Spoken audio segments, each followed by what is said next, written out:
Hey guys, tonight we're diving headfirst into a place where your Instagram filters would be utterly useless, and cozy vibes definitely aren't on the menu.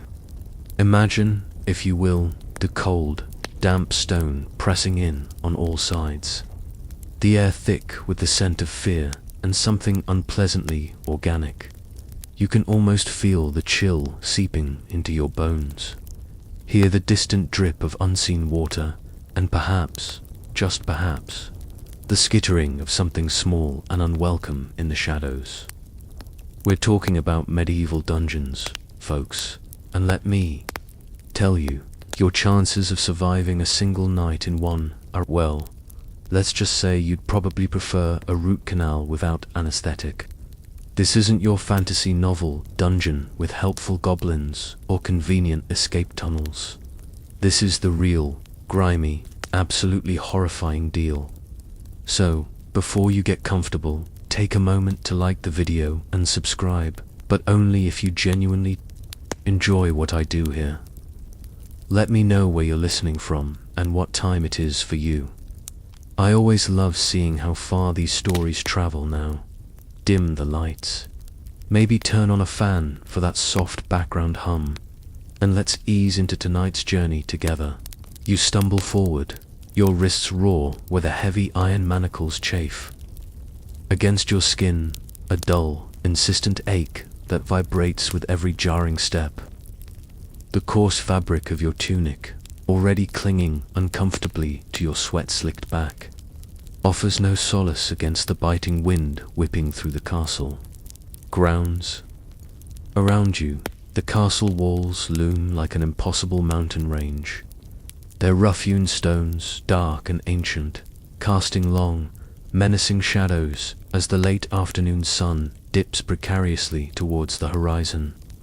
You hear the creak of the distant drawbridge, a sound that should signify passage and freedom. But for you, it means the exact opposite.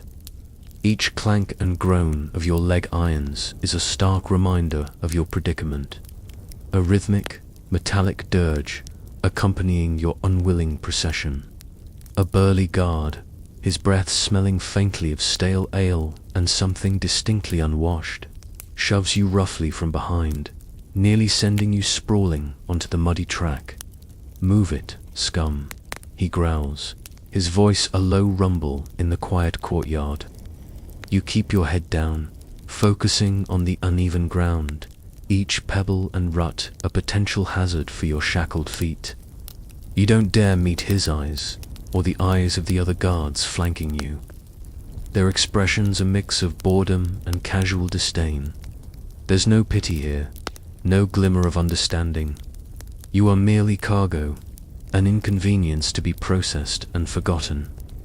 As you near the great wooden gates of the inner bailey, the air grows heavy, thick with the smell of damp earth, uncleaned animal pens, and an underlying stench that you can't quite place. Something metallic, something like decay, something that sends a shiver of dread down your spine that has nothing to do with the encroaching chill.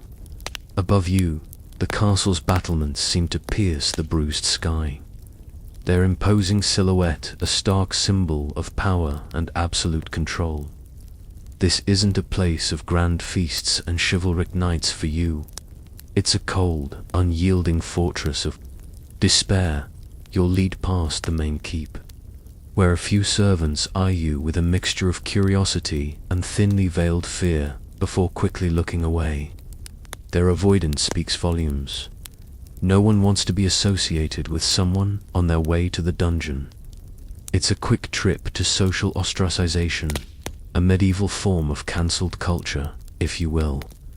You notice the straw scattered on the ground, still holding traces of recent horse traffic, and a few chickens scratching lazily in the dirt near a stable. It's a brief, almost absurd, moment of normalcy in your rapidly descending nightmare.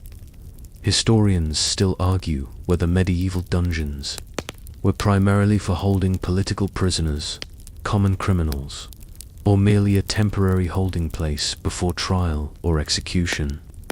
But for you, The distinction is meaningless. All you know is that you are entering a space from which few return unchanged, and many don't return at all.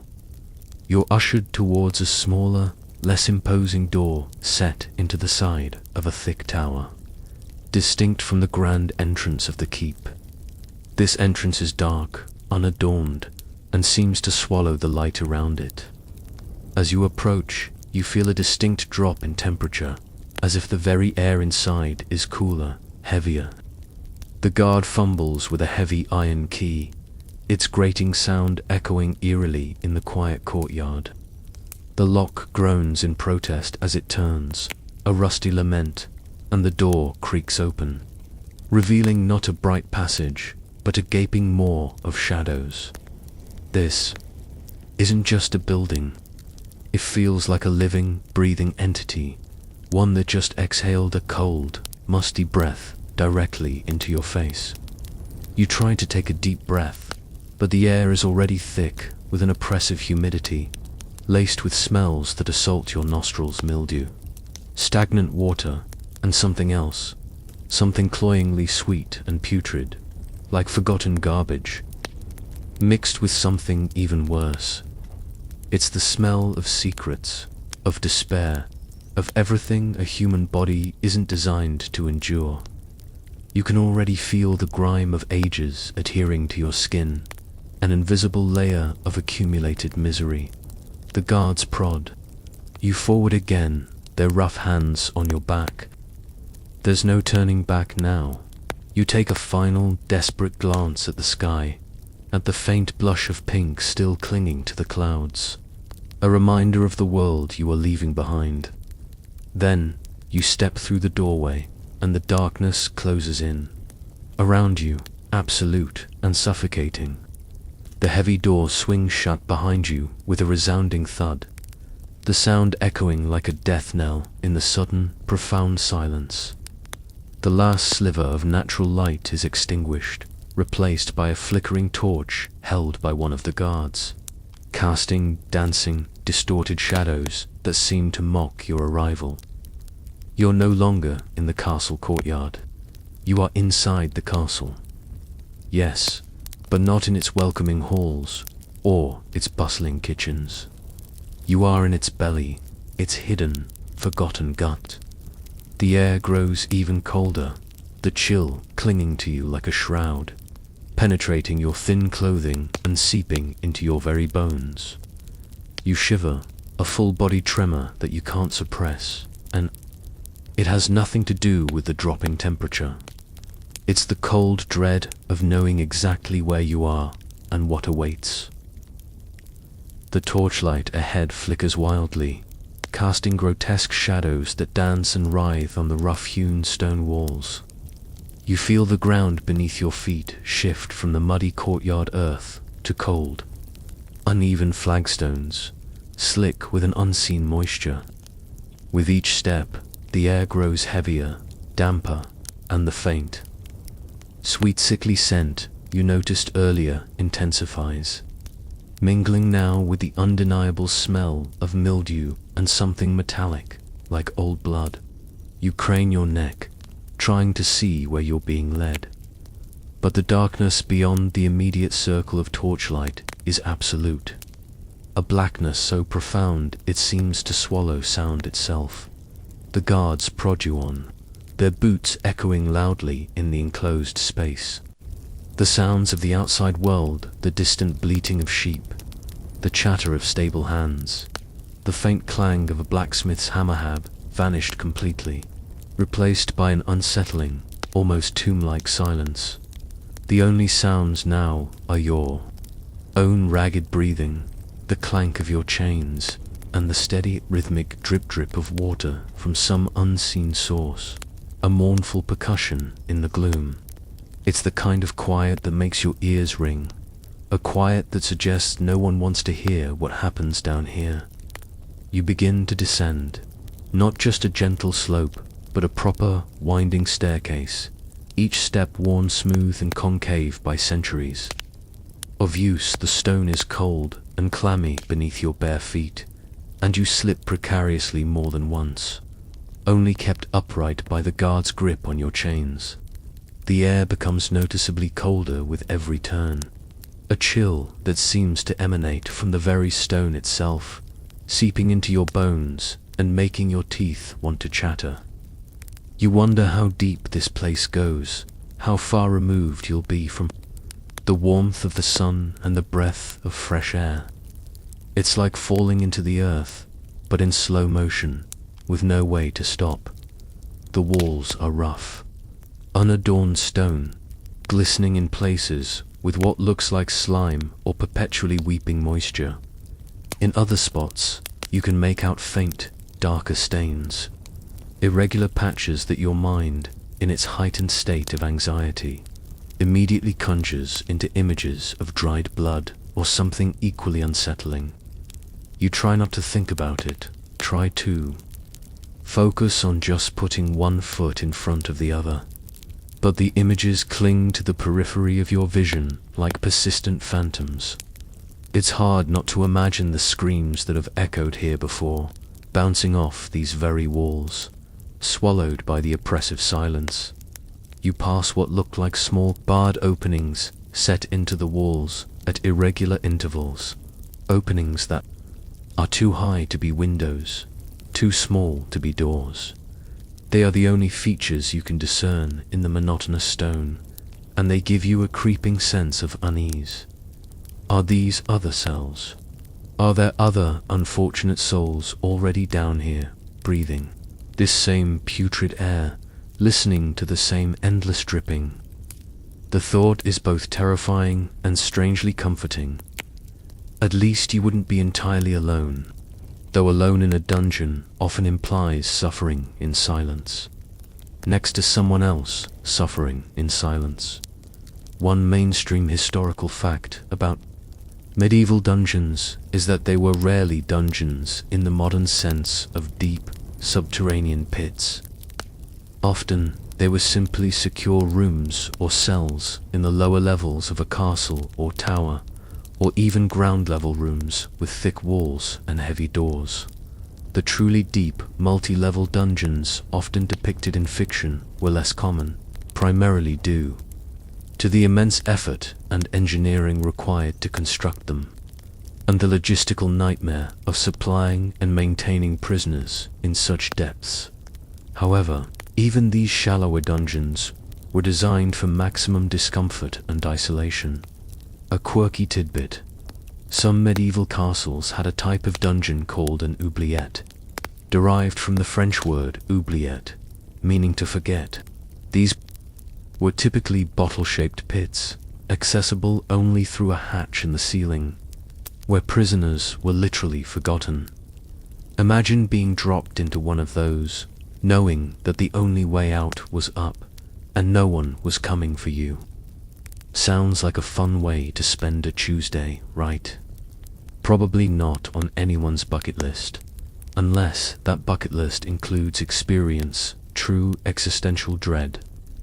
As you descend further, the air grows even heavier, and a peculiar chill settles over you, one that dampens any lingering warmth from the outside world. It's a damp, pervasive cold that feels like it's seeping into your very bones, a cold that won't be shaken off. Your teeth start to chatter involuntarily, and you try to clench your jaw, but it's no use. You shiver uncontrollably, your whole body trembling, not just from the cold, but from the fear that coils in your gut. The guards continue their relentless pace, their heavy boots clunking on the stone, their faces grim and uncommunicative. You try to catch the eye of one, to plead, to ask a question, anything, but they avoid your gaze. You are nothing to them but a burden, another body to be put away. It's a dehumanizing experience, stripping away your individuality, your worth, reducing you to a mere object to be stored. Finally, after what feels like an eternity of descent, the staircase levels out. You are now deep underground, the air thick and stagnant. The torchlight reveals a narrow, dank corridor stretching ahead, with more of those ominous barred openings set into the walls on either side. The silence here is even more profound, broken only by the drip drip drip and the occasional scuttling sound that makes your skin crawl. You try not to imagine what might be causing that sound. Probably just the wind. Yeah, the wind, ... underground, definitely. Historians still debate whether dungeons were primarily for long-term imprisonment, or if they served more as temporary holding cells before a prisoner's fate was decided. For you, trapped here in the suffocating darkness, with the cold seeping into every part of your being, it doesn't really matter. The prospect of even a few hours feels like a lifetime. You're dragged along the corridor, the stench of decay growing stronger, mixing with the sharp stench of urine and something that smells suspiciously like unwashed bodies. Your heart pounds. In your chest, a frantic drum against your ribs. You can feel the moisture in the air condensing on your skin, chilling you further. This is it. This is where you will be held. This is where your journey truly begins. You take another shallow, rattling breath, trying to prepare yourself for what comes next. But how can you prepare for utter despair? The clanking of your chains seems to mock you, emphasizing your powerlessness. You are deep within the earth, forgotten. The guard halts abruptly in front of one of the barred openings, forcing you to stumble to a stop, your chains jingling loudly in the suffocating quiet of the corridor. The torch he carries casts a sickly yellow glow into the cell, revealing a space even more dismal than you had imagined.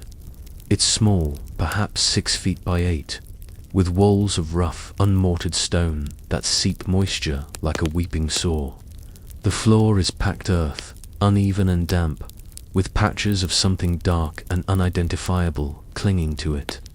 The air inside is even fouler than the corridor, a concentrated cocktail of mildew, stale bodily odors, and something else, a faint, lingering sweetness of decay that makes your stomach churn. In you go, the guard grunts, giving you a final, rough shove that sends you stumbling forward into the black maw. Your manacled hands hit the cold stone floor, and you go down on one knee, the impact jarring your already aching body. Before you can even register the pain, the heavy wooden door, reinforced with thick iron bands, slams shut behind you with a deafening thud. The sound reverberates through the tiny space, sealing you in. Then you hear the ominous clang of the bolt, sliding home, followed by the heavy thunk of a wooden bar being dropped into place. The finality of it crashes down on you, heavier than the chains binding your wrists. You're plunged into near absolute darkness. The guard's torchlight, previously your only source of illumination, is now a dim, flickering glow visible only through the narrow slit of the door's peephole. Then it too vanishes as the footsteps recede down the corridor. You're alone, truly, utterly alone. The darkness presses in on you, thick and oppressive, stealing your breath. You instinctively reach out, your fingers brushing against cold, slimy stone, feeling the rough, unyielding surface. The cell is utterly devoid of light, apart from the faintest, almost imperceptible sliver that seems to leak from beneath the door, a cruel tease of the world outside. You slowly push yourself up, your muscles protesting, the chains weighing you down.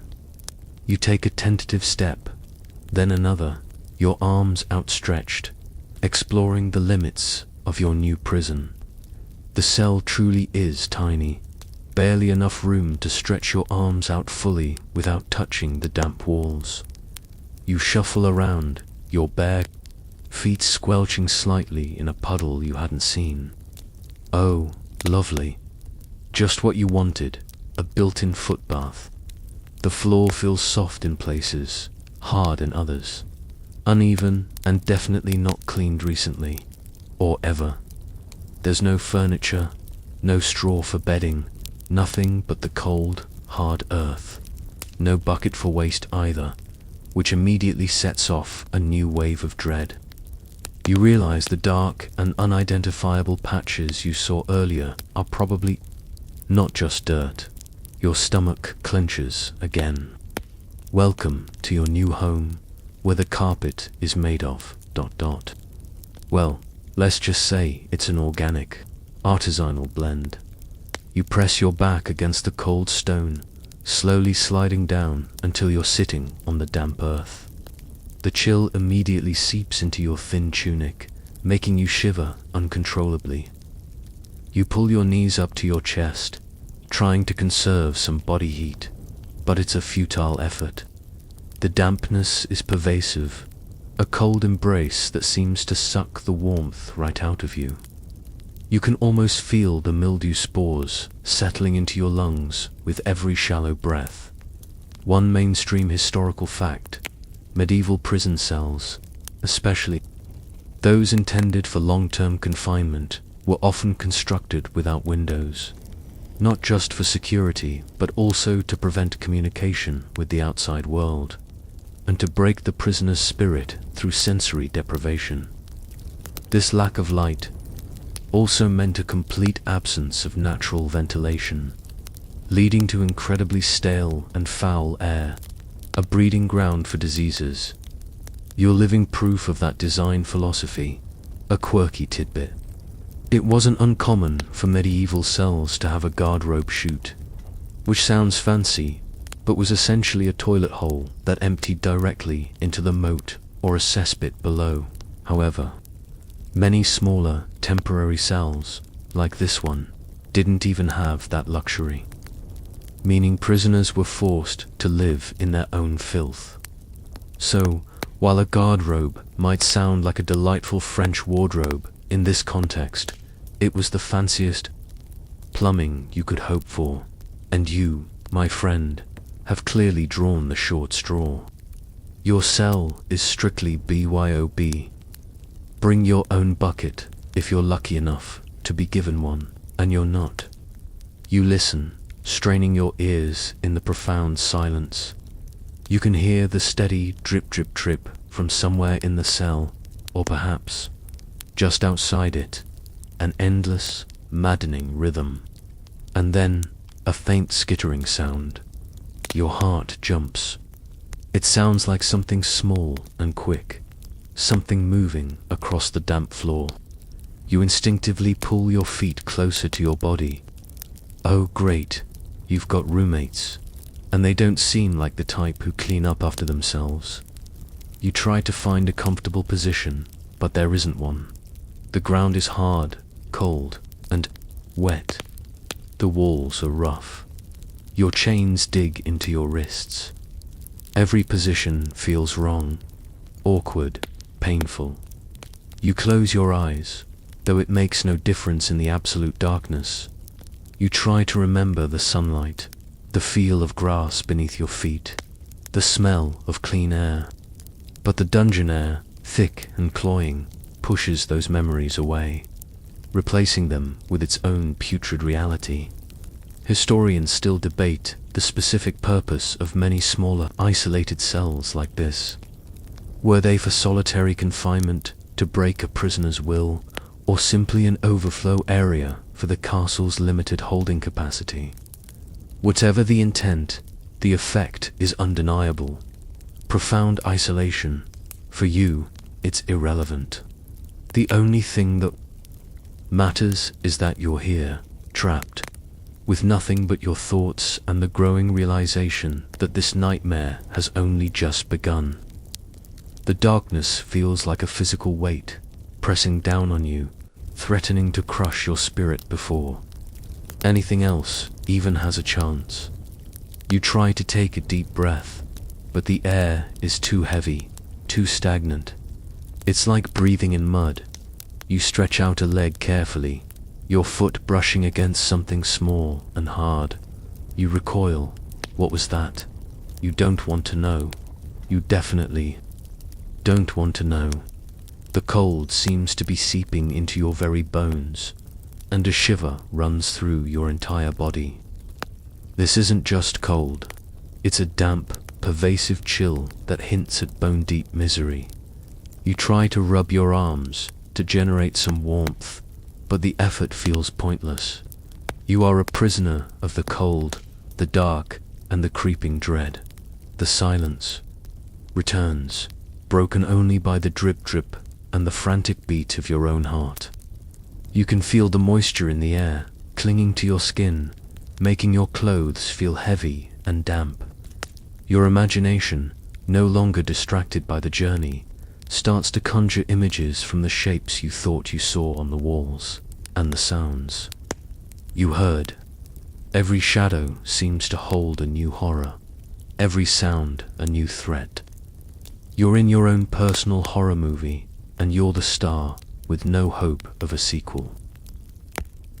The hours that follow your incarceration stretch into an agonizing eternity. In the absolute darkness, time loses all meaning. You try to gauge its passage by the distant, muffled sounds, perhaps a guard's changing shift or the faint clang of a faraway bell, but everything is distorted by the thick stone walls. Each minute feels like an hour, each hour a day. Begins its slow, painful protest. The cold is relentless. It seeps into your very bones, a damp, insidious chill that no amount of shivering can shake off. Your thin tunic, already soaked through from the ambient moisture, offers no protection. You curl into a tighter ball, trying to create some semblance of warmth, but it's like trying to warm an iceberg with a single candle. Your muscles ache, stiff and protesting from the dampness and the hard, uneven ground. You shift, trying to find a position that isn't excruciating, but every angle, every pressure point, feels equally uncomfortable. Then there's the smell. Oh, the smell.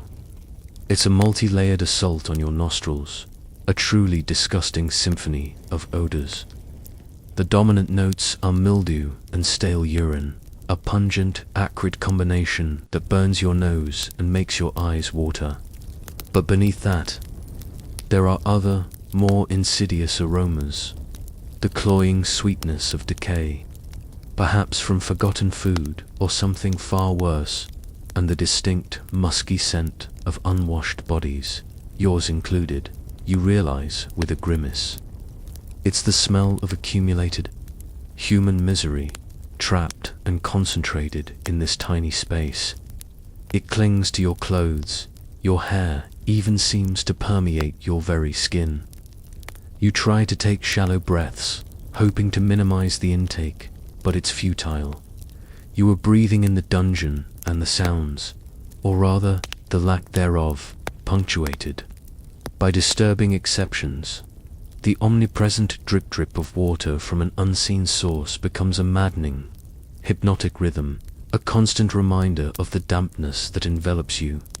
Then there's the scuttling, that faint, horrifying sound of small, multi-legged creatures moving in the darkness.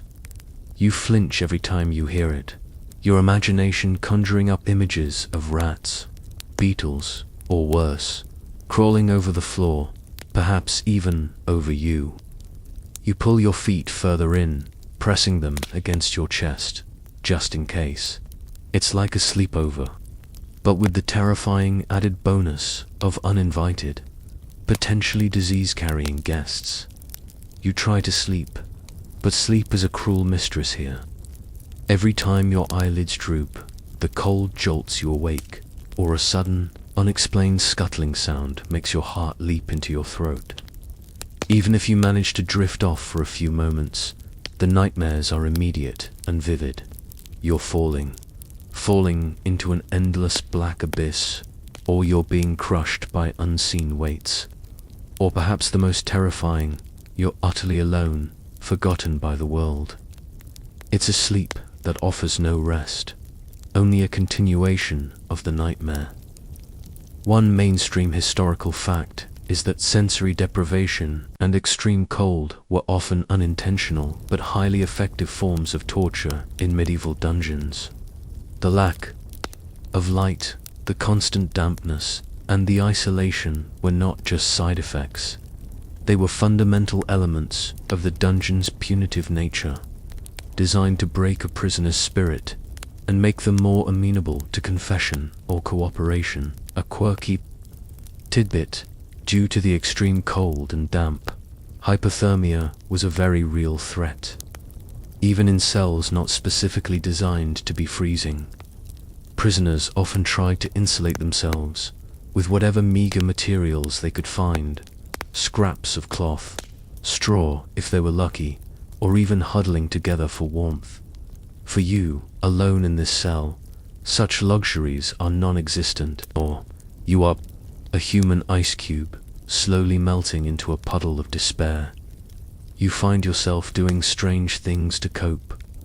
You start talking to yourself, whispering questions into the oppressive darkness, then answering them.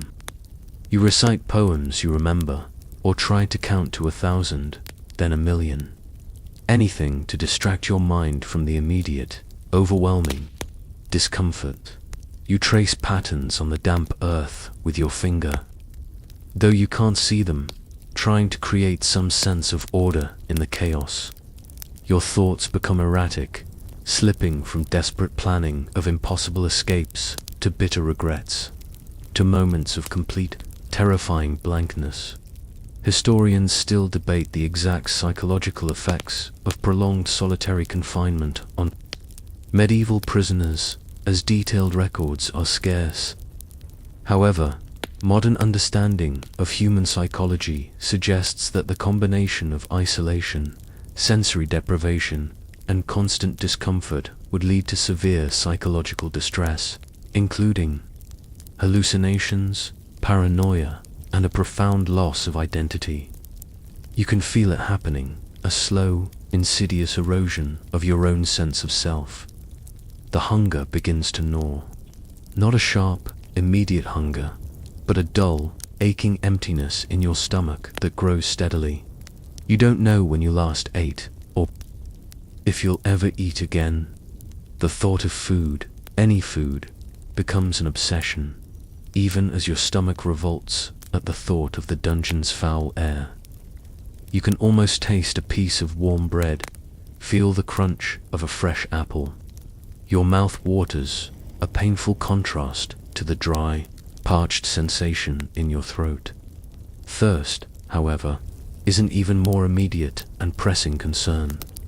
Your throat feels like sandpaper, and your tongue sticks to the roof of your mouth. The dampness in the air does nothing to quench this internal dryness. You crave water, clean water, anything to wash away the foul taste in your mouth. You wonder if there's any water at all in this desolate place, apart from the constant, mocking drip-drip from the walls. You wouldn't trust that water anyway, even if you could reach it. You try to shift again, searching for relief, but there is none. Your back is against the rough, cold stone, your legs cramped, your wrists aching from the chains. Every part of you hurts. Your eyes, strained from trying to pierce the absolute darkness, feel gritty and sore. You blink, but it's useless. It's like being blindfolded indefinitely. A sudden, sharp squeak pierces the silence. Much closer this time. You freeze, every muscle tense. Something just ran across your foot. You stifle a scream, biting down hard on your lip. Your heart is pounding so hard you can feel it in your ears. Rats, definitely rats. And you're sharing your bed with them. Fantastic, just what you needed. Furry little friends with a penchant for plague. This is better than any 5-star hotel, isn't it? If your idea of luxury is having vermin as your only company, the reality of your situation sinks in with a terrifying finality. You are trapped, alone, cold, hungry, thirsty, and sharing your personal space with the local rodent population. The thought of facing another moment, let alone another night, in this black abyss is almost unbearable. But there's no escape. Not yet. You are here, and here you will remain, listening to the drip and the skitter, slowly being consumed by the darkness, wishing for dawn to break, even though you know you won't be able to see it. A new sound finally punctures the monotonous drip and the occasional skittering of unseen creatures. It's a distant, metallic clanking, followed by shuffling footsteps, growing steadily louder. Your heart leaps, a frantic bird trapped. In your ribs, is it freedom? Is it a reprieve? Or is it simply ... food? The guards from earlier, perhaps. You press yourself against the cold wall, trying to make yourself as small and inconspicuous as possible, though in this tiny cell, that's largely impossible. The footsteps stop directly outside your door. You hear the heavy thunk of the wooden bar being lifted, then the groan of the iron bolt as it's pulled back. A sliver of weak, flickering torchlight appears at the bottom of the door. Then the door itself swings inward with a loud creak, revealing the burly figure of one of the guards, his face a grim, unreadable mask in the dancing shadows. He carries a small, rough wooden bowl in one hand and a crude clay cup in the other. He doesn't speak. He simply shoves the bowl and cup through the opening, setting them down with a dull thud on the damp earth floor just within your reach. Then, without a word or even a glance in your direction, he turns and the door swings shut. The clatter of the bolt and bar sealing you in once more. The brief moment of light is gone, leaving you in the oppressive darkness again, but this time with the undeniable presence of sustenance. You crawl forward on your hands and knees, the chains rattling softly, your movements stiff and painful. Your fingers fumble in the darkness, searching for the bowl. You find it, your hand brushing against something lukewarm and suspiciously lumpy. You bring it closer to your face, trying to discern its contents by touch and smell. The smell is earthy and watery and vaguely metallic. You try to take a cautious sniff. It doesn't smell appetizing, not by a long shot.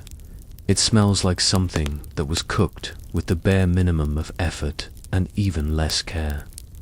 It's a thin, greyish gruel, perhaps made from stale oats or some kind of coarse grain, boiled with water and maybe, just maybe, a few scraps of vegetable. You can feel bits of something fibrous, something that resists your touch.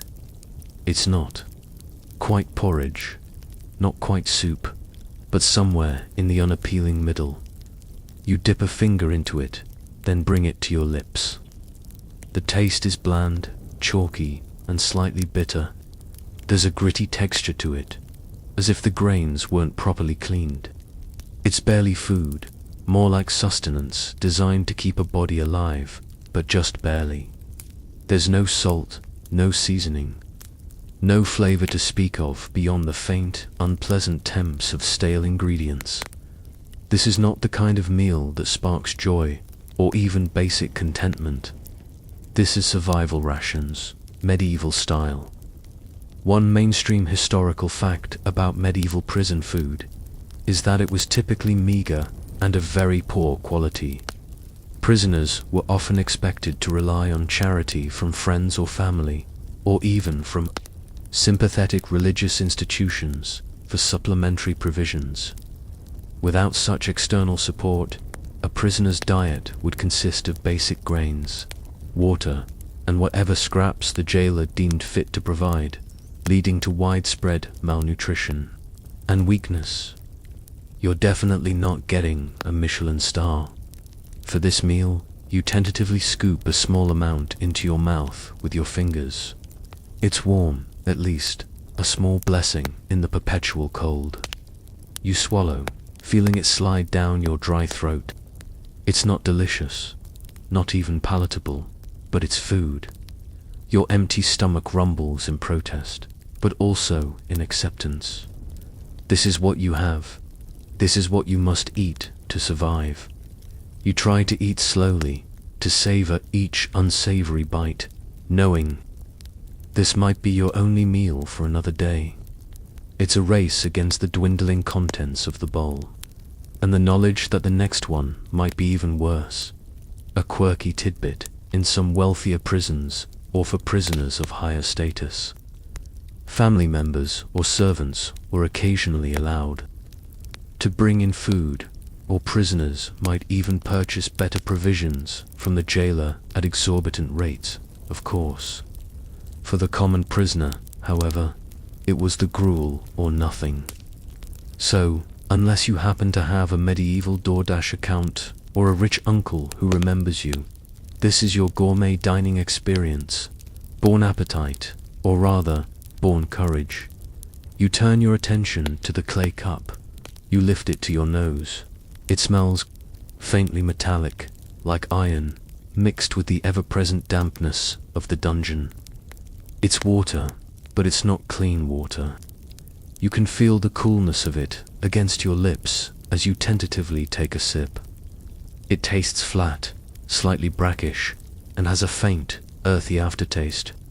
It's probably collected from a well somewhere, within the castle, but given the conditions, you wouldn't be surprised if it had already passed through a few unsanitary stages. You suppress a shudder. Beggars can't be choosers, especially when their throats feel like sandpaper. You drink deeply, despite the taste, feeling some small measure of relief as the liquid coats your parched throat. It's a temporary reprieve, but a welcome one. Historians still debate the specific methods of food procurement and preparation for medieval prisoners. Was it centrally prepared, or did individual jailers have to source food themselves, often leading to corruption and poor quality rations as they skimmed off the top? For you, the source is less important than the simple, stark reality. This meager meal is all that stands between you and utter starvation. You finish the gruel, scraping the last bits from the bowl with your fingers, not wanting to waste a single calorie. Then you drink the rest of the water, emptying the cup.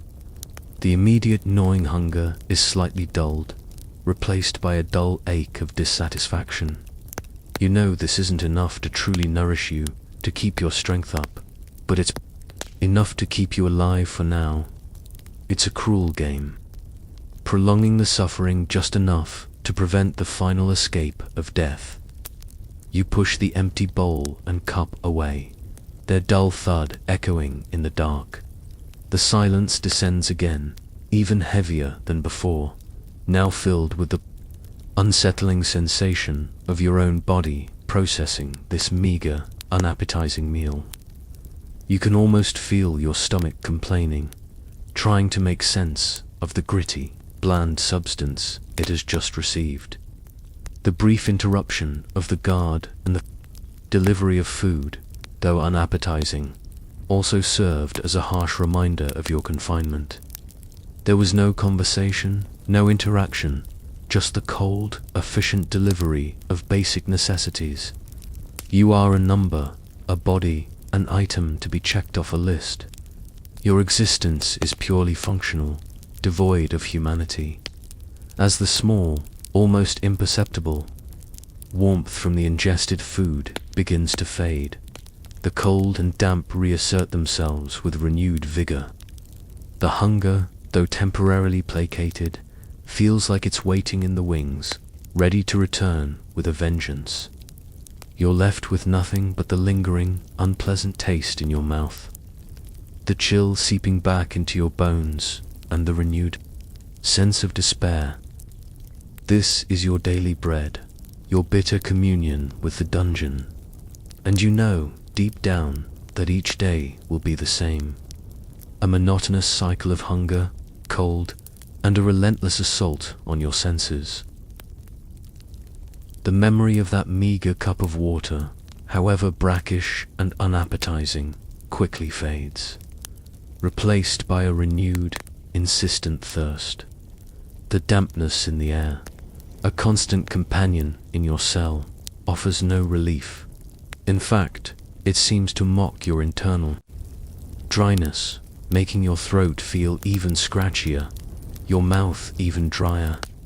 You try to swallow, but your tongue feels thick and uncooperative. Each breath you take, heavy with the dungeon's foul air, seems to suck away more of the precious moisture from your body. You lick your parched lips, a futile gesture. Your mind fixates on water. Not the muddy puddles on the floor, certainly not. The mysterious drips from the walls, but clean, fresh water. You imagine the crystal clear streams of your village, the cool, refreshing taste of well water drawn from deep beneath the earth, the simple pleasure of a rain shower on your face. These memories are a torment, a stark contrast to your current reality. The clay cup, now empty, lies beside you on the damp earth floor, a painful reminder of what you had and what is now gone. You reach for it, turning it over in your hand, hoping against hope that some forgotten drop might cling to its base. There is nothing, just the rough clay, cool and unforgiving. Your body begins to send increasingly urgent signals. Your head aches with a dull throb, your muscles feel weak and heavy, and a profound weariness settles over you. This isn't just tiredness from lack of sleep. It's the exhaustion of dehydration, of your body struggling to function without its most vital resource. Your eyes feel gritty and dry, and your vision, already poor in the absolute darkness, seems to blur at the edges. You try to conserve energy, to move as little as possible, but the need for water is a burning fire in your gut. One mainstream historical fact is that access to clean water was a significant problem in medieval times, not just for prisoners, but for the general population. Wells and rivers were often contaminated, and understanding of waterborne diseases was virtually non-existent. For prisoners, already in compromised health, contaminated water was a primary source of illness and death. So, even if you did get water, you were essentially playing a game of medieval roulette. You remember the constant drip from the walls. You listen to it now, the sound maddeningly close, yet tantalizingly out of reach. Is it clean? Could it be collected? You push yourself up, crawling towards the sound, your hands extended in the darkness. You find a patch of wall that feels particularly slick, the stone weeping moisture. You press your hand against it, feeling the cold, clammy dampness.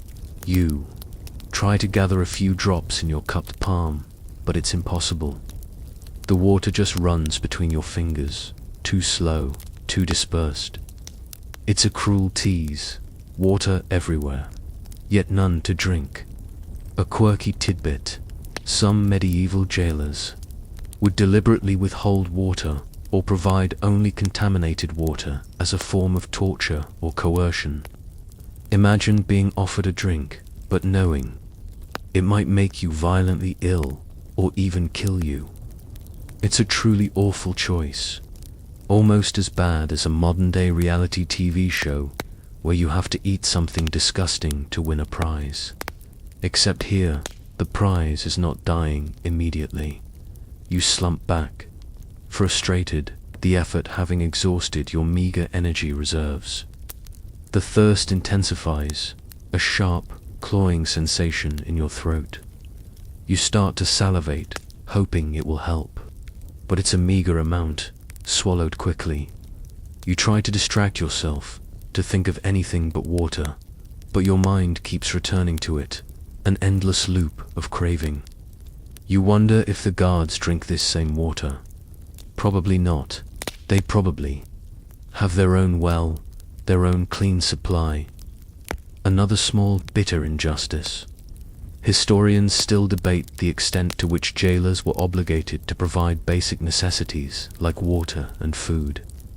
While some regulations might have existed, enforcement was often lax, and the conditions frequently depended on the individual jailer's conscience, the prisoner's wealth to pay for better conditions, or their importance. For a common prisoner like yourself, expectations were low, and provision was minimal. The hours crawl by, each one a torment. You grow weaker, your movements more sluggish.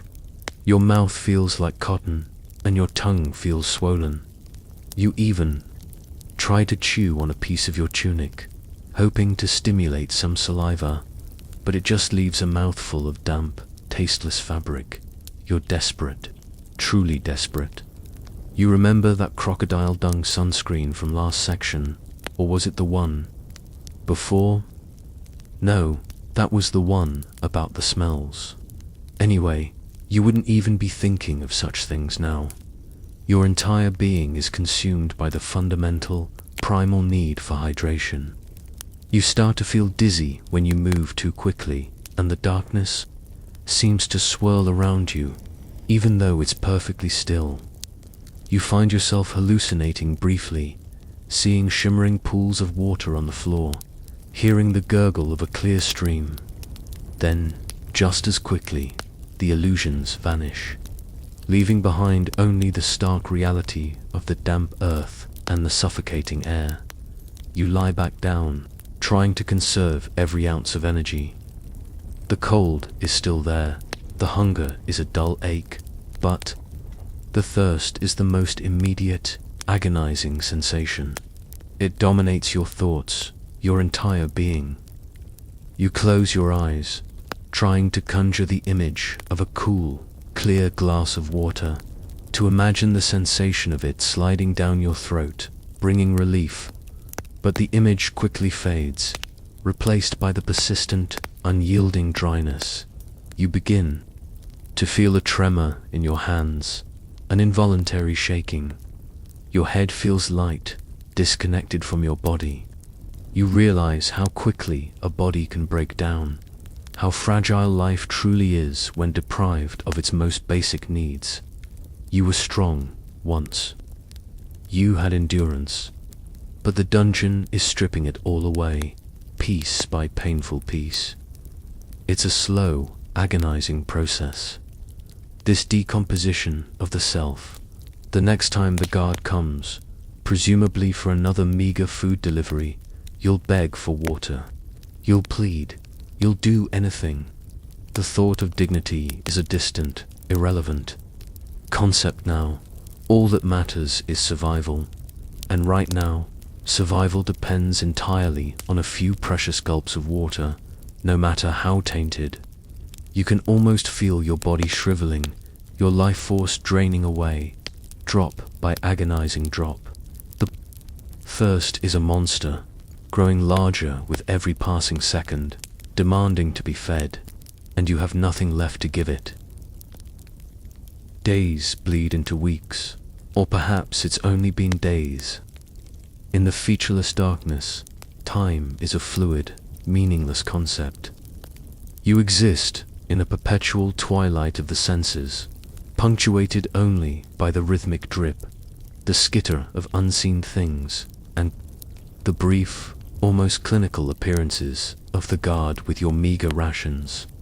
The thirst, though occasionally sated by that brackish water, returns with an agonizing persistence, constantly reminding you of your body's fragile state. But now, another grim reality begins to assert itself, one that contributes significantly to your steadily declining health: the utter absence of hygiene. You haven't been allowed to wash since your arrival. Your tunic, once merely damp, is now stiff with accumulated grime, sweat, and whatever else has adhered to it from the damp, filthy floor. It reeks, a pungent, sour odor that you can no longer escape, as it is now intrinsically part of you. Your hair is matted and greasy, sticking to your scalp, and you can feel small, persistent itches beginning to prickle your skin. Your fingernails are broken and caked with dirt. Your teeth feel fuzzy and coated, and your mouth tastes perpetually foul. The cell itself, remember those dark and unidentifiable patches you saw on day one? They've grown. The packed earth floor is a chaotic mosaic of dried bodily fluids, discarded bits of gruel, and the tracks of various vermin. There's no chamber pot, no designated area for waste. You are forced to relieve yourself in the corner of your already tiny prison, adding to the putrid stench and the growing unsanitary conditions. It's a continuous, horrifying loop of waste and decay, transforming your cell into a literal cesspool. One mainstream historical fact about medieval dungeons is that hygiene was almost non-existent. Sanitation systems, even in the wealthiest castles, were primitive. For prisoners, this meant living in their own waste, often for extended periods. This lack of sanitation was a primary vector for disease, leading to rampant infections, fevers, and widespread mortality. It wasn't just uncomfortable, it was lethal. The flies, drawn by the stench, have become your constant companions. They buzz around your head, land on your skin, and crawl across your face, tiny, irritating harbingers of disease. You swat at them, feebly in the darkness, but it's a losing battle. They're everywhere, a disgusting, buzzing cloud that seems to mock your helplessness. It's like living inside a very unfortunate, very smelly science experiment. You half expect a scientist in a white coat to poke you with a stick, a quirky tidbit. Due to the lack of bathing and pervasive unsanitary conditions, medieval people, including prisoners, often suffered from a variety of skin ailments, including rashes, boils, and fungal infections. The constant dampness in dungeons exacerbated these issues, leading to perpetually irritated and broken skin, which in turn became easy entry points for more serious infections. So, your skin isn't just dirty, it's practically a roadmap to various unpleasantritis. The constant itching is driving you mad.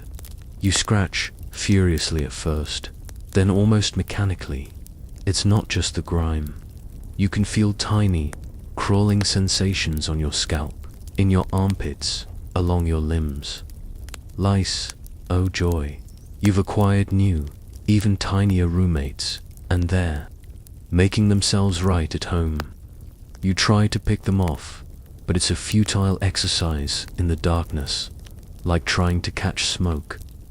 Your only consolation is that they probably hate the cold and damp as much as you do. Probably not. Historians still debate the specific types and prevalence of parasitic infestations in medieval prisons, but anecdotal evidence from period accounts suggests that lice, fleas, and mites were ubiquitous, contributing significantly to prisoner discomfort and the spread of disease. For you, it's not academic. It's a living, crawling nightmare. Your wounds, if you had any from your capture or from the rough handling by guards, are now festering. The smallest cut or scrape, left uncleaned and exposed to the filth of the cell, quickly becomes red, swollen, and painfully inflamed.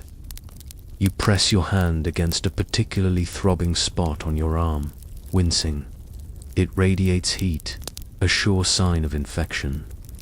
You know, deep down, that without proper care, these minor injuries can quickly escalate into life-threatening conditions. The lack of basic hygiene doesn't just affect your body, it wears down your mind. The constant discomfort, the pervasive stench, the feeling of utter degradation, it's soul-crushing. You find yourself retreating further inward, trying to escape the overwhelming sensory assault, but there's no escape from yourself. The feeling of being utterly unclean, of being forced to live like an animal, chips away at your remaining dignity, one foul breath at a time. It's a powerful psychological weapon designed to break you down. You remember thinking, back in the day, that maybe you could rough it, that you had a strong constitution. Turns out, your strong constitution has met its match in a medieval dungeon. It's like going camping, but the tent is made of festering misery, and your sleeping bag is a colony of creepy crawlies, and the s'mores are, well, there are no single quotes mores, constantly straining in the darkness, feel gritty and inflamed. They're watering, not from tears, but from irritation, a dull, persistent ache behind your eyelids. Your throat feels perpetually scratchy from the dust and spores in the air. You cough, a dry hacking sound that echoes hollowly in the small space. Your body is screaming, a chorus of ailments, each one a testament to the brutal conditions. The thought of ever being clean again, of stepping into a warm bath, of putting on fresh clothes, seems like an impossible, almost divine luxury. It's a fantasy so distant, it might as well be on another planet. You can barely remember what it feels like to be truly clean, to breathe truly fresh air. The dungeon has already begun to redefine your baseline for existence, dragging it down to a terrifyingly low level, and every day it sinks a little further. As if the cold, the darkness, the hunger, and the pervasive filth weren't enough, you are not alone. Your cell, and by extension, the entire dungeon, is a bustling metropolis of unwanted life.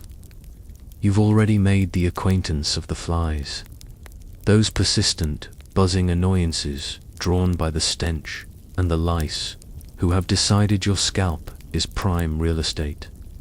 But they are merely the tip of the iceberg, the smaller, more manageable members of your uninvited entourage. The rats are the true landlords of this underground kingdom. You hear them at all hours, their soft skittering sounds on the damp earth floor, the rustle of unseen movement in the absolute blackness. Sometimes you hear a faint, high-pitched squeak, or the distinct scrabbling of claws against stone just beyond your vision. You've tried to ignore them, to convince yourself they're merely distant sounds, but the evidence is undeniable. More than once, you've felt a faint brush against your leg, a quick darting movement that sends a jolt of pure terror through you, followed by the sickening realization of what it was. You're constantly on edge, listening for them. Every shadow seems to hold a pair of beady eyes, every rustle a whiskered nose. You pull your feet up onto your knees when you try to rest, fearing they'll explore your sleeping form. Your meager rations, when they arrive, become a high game. You try to eat as quickly as possible, to finish before your furry friends decide to join the feast. They're cunning, persistent, and utterly fearless, having long ago learned that humans in chains are easy targets. One mainstream historical fact about medieval dungeons is that vermin, particularly rats, were an endemic problem.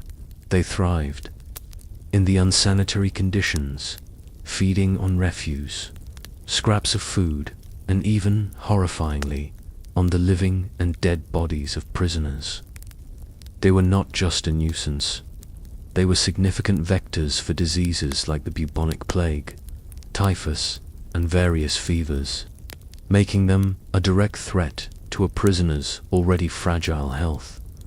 A quirky tidbit: medieval accounts sometimes speak of rat torture, where a cage containing rats was placed on a prisoner's stomach, and heat was applied to the cage, forcing the rats to gnaw their way out through the prisoner's flesh.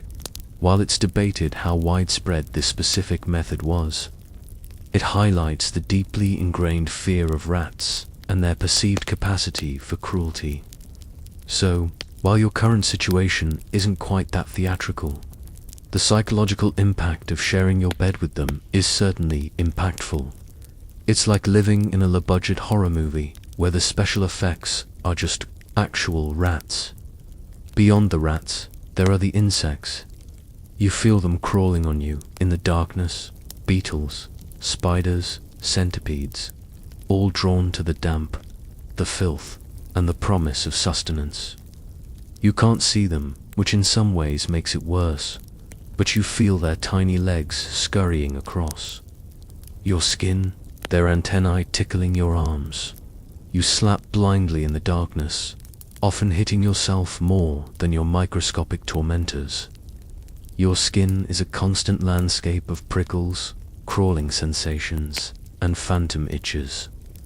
Historians still debate the specific species of various insects and arachnids found in medieval dungeons, but it's clear that a wide array of creepy crawlies would have made these dark, damp places their home. Their bites could cause painful welts, itching, and in some cases transmit diseases. Though the connection between insects and disease was not understood at the time, the psychological toll of this constant infestation is immense. You're never truly at rest. Your senses are constantly on high alert, straining to detect the next rustle, the next scuttling sound, the next faint brush against your skin. You feel violated, your personal space utterly invaded. The thought of them crawling over you while you sleep is enough to prevent any true, restful slumber. You wake with a start, heart pounding, convinced something is on you, only to find nothing but the damp cold and the suffocating darkness. You try to conjure images of cleanliness, of a world without vermin, but it's a losing battle. The dungeon has burrowed its way into your mind, filling it with the sounds and sensations of its inhabitants. You begin to feel contaminated, unclean, as if their filth is seeping into your very soul. It's a slow, insidious process, this erosion of your humanity. Your dreams, when they come, are filled with swarms of buzzing insects, scuttling rats with glowing red eyes, and the terrifying sensation of unseen things crawling over every inch of your body. You wake up sweating, heart racing, only to be plunged back into the very reality that spawned the nightmare. It's a vicious cycle, the constant physical presence of these creatures feeding your fear, which in turn poisons your rest. You remember that time you saw a mouse in your kitchen and screamed like you'd seen a dragon. Well, now you're living in a rodent theme park. It's truly an upgrade, if you like that kind of thing. Spoiler alert, you don't. The presence of these creatures also serves as a chilling reminder of the castle's indifference. If the guards cared, if anyone cared, surely they would try to control the vermin, clean the cells, offer some modicum of humane treatment, but they don't.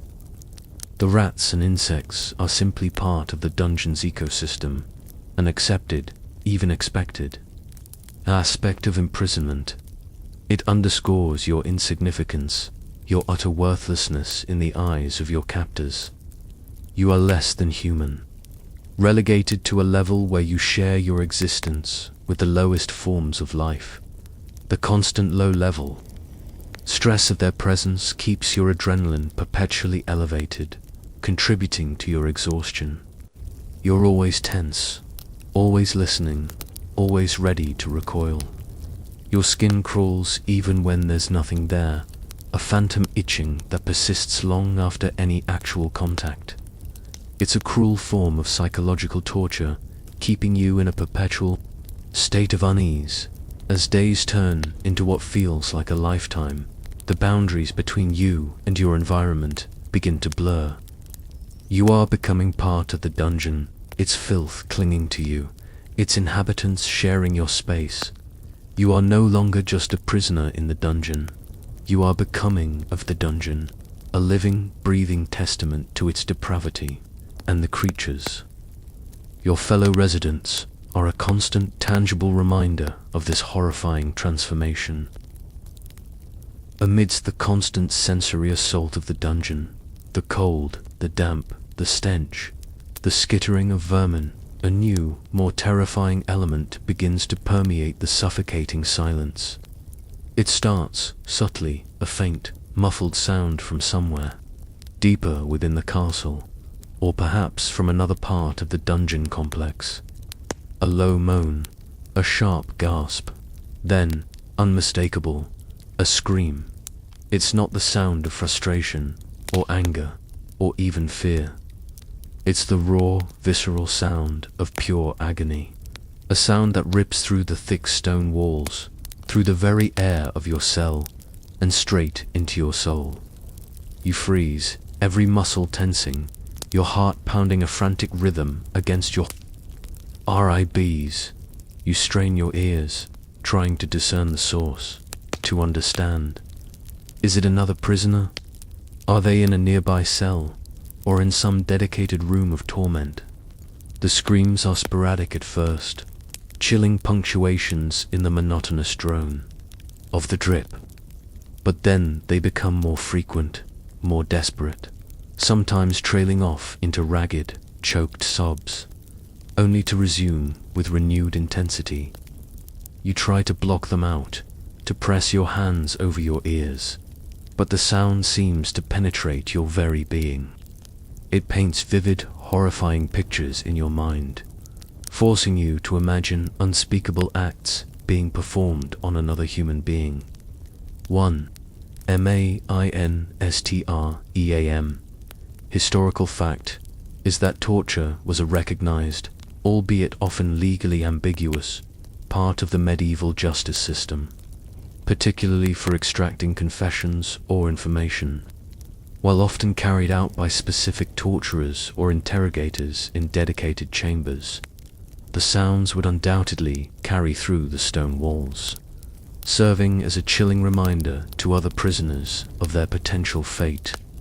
The fear grips you, cold and inescapable. Before, your fear was of the unknown, of the general conditions.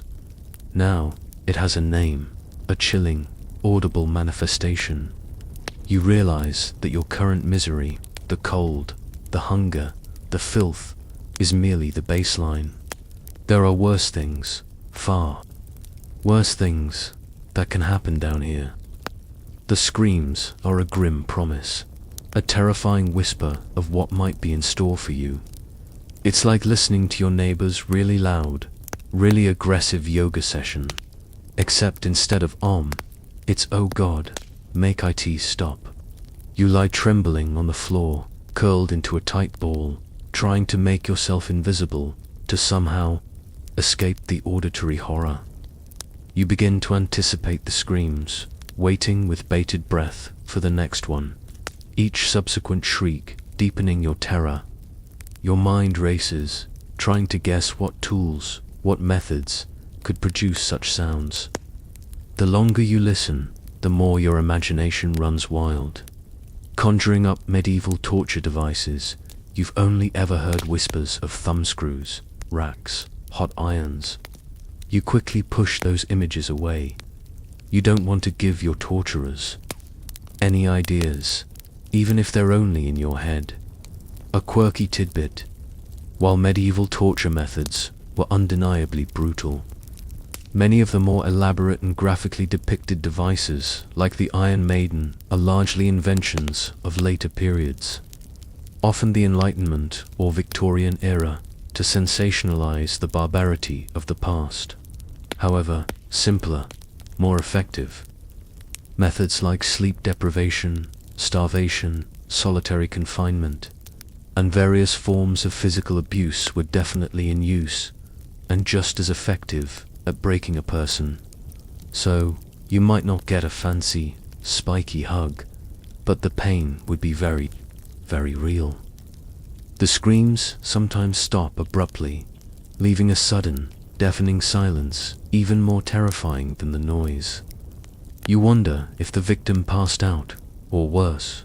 Then, after an agonizing pause, you might hear a new sound, the dragging of something heavy, or the splash of water, followed by muffled murmurs. Then the silence returns, heavier and more ominous than before, pregnant with unspoken horrors. You're left with your racing heart and the chilling knowledge of what transpired. Historians still debate the efficacy of torture in extracting reliable confessions versus simply coercing false ones. While seemingly effective in the short term, confessions obtained under torture were often unreliable and later retracted. However, the psychological impact on the victim and other prisoners was undeniable, often serving as a powerful deterrent, or a tool for breaking resistance. The fear doesn't just come from the sounds, it comes from the rumors. You begin to piece together whispered fragments from the guards, or perhaps from your own fevered imagination. Stories of prisoners who went in for questioning and never came back, or came back broken, silent, with haunted eyes. Tales of special interrogations reserved for those who refused to confess.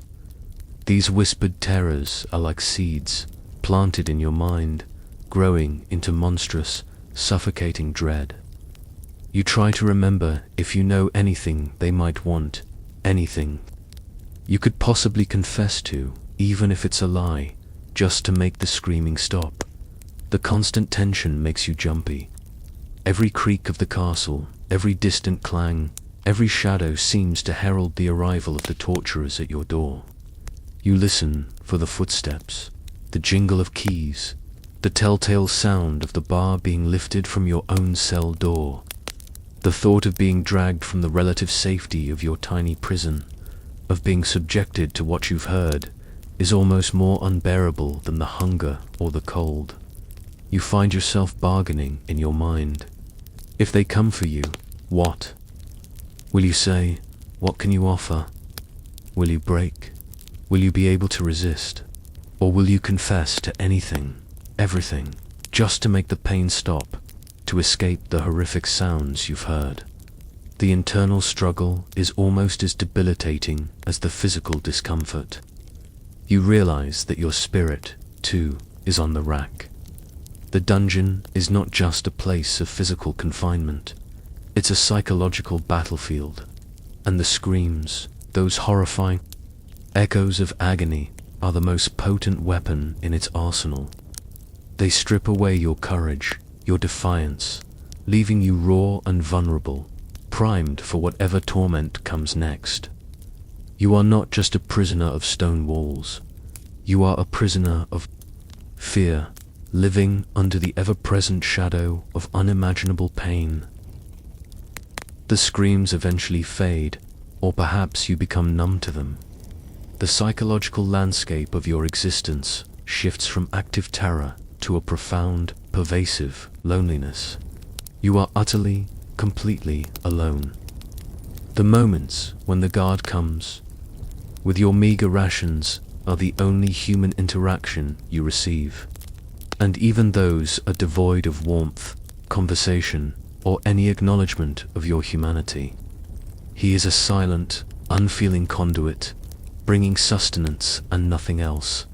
Days, or what you guess are days, are marked only by the delivery of food. Beyond that, there is an unending, featureless blackness.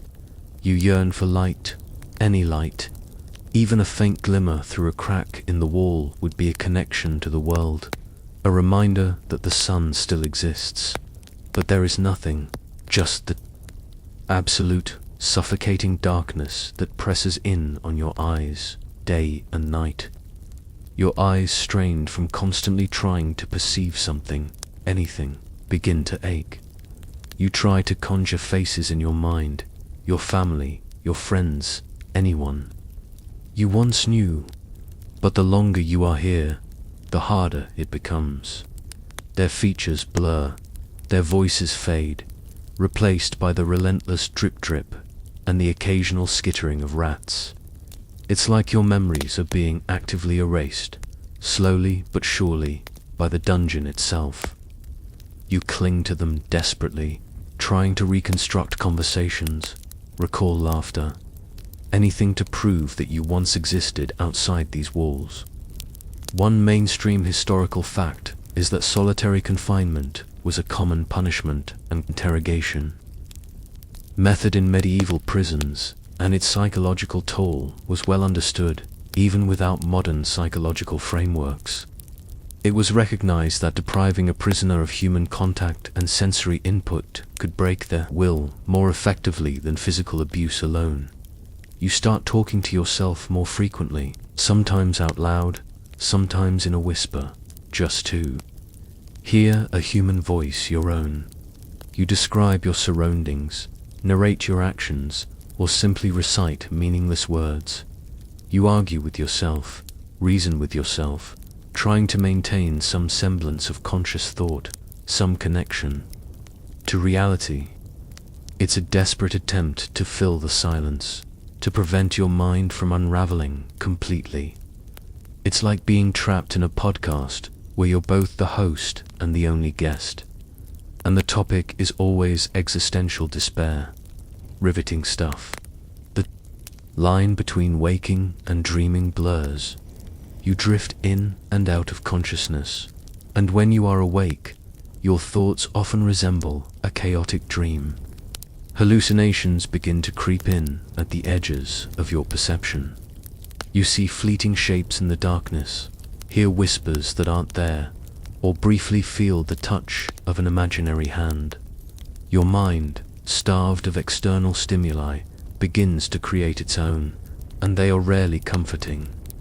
Sometimes, you even briefly see the guard standing there after he's left, his face a silent, unmoving presence in the black. A quirky tidbit, while less documented than physical tortures. Medieval accounts do occasionally refer to prisoners losing their wits or becoming mad after prolonged isolation, underscoring the severe psychological impact. Some prisoners would scratch marks on the walls to count the days, a desperate attempt to impose order on the chaos and track the passage of time, a primitive form of therapy. You try to do this, but the walls are too rough, and the darkness too absolute. You feel your identity slowly eroding.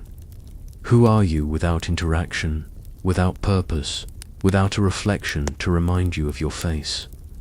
You are just a body, a collection of aches and pains, existing in a cold, damp void. Your past seems like a distant dream, your future a terrifying blank. You begin to question if you ever were anyone, if your life before the dungeon was real at all.